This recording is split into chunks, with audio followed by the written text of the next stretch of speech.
6.5 কোটি টাকা ব্যাংকে গচ্ছিত আছে।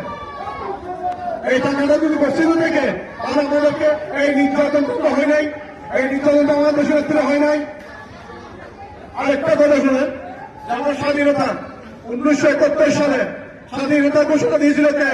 আমরা বইয়ের পুস্তক, আমার বয়স যদি কমা হয়, আমরা যে বইগুলো পড়ছি প্রত্যেকটা বইয়ের মধ্যে কি লেখা আছে? স্বাধীনতা ঘোষক শহীদ প্রেসিডেন্ট জিয়াউর রহমান। এখন নতুন ঘোষক হয়ে গেছে।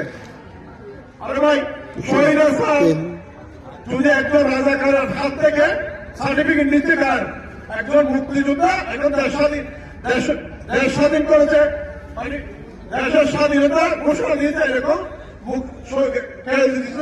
রাজাকারের দিচ্ছে এই সার্টিফিকেটটা।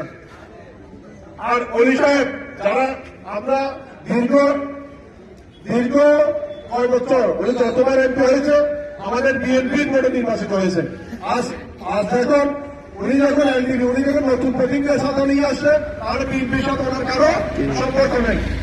এখন আমাদের কাজ করে আমাদের নেতা আমাদের প্রতীক দিয়েছে এই সামনে দানশীষ, এই দানশীষকে 12 তারিখ আমরা ভোট দিয়ে জয়যুক্ত করে আমরা সংসদে পাঠাবো।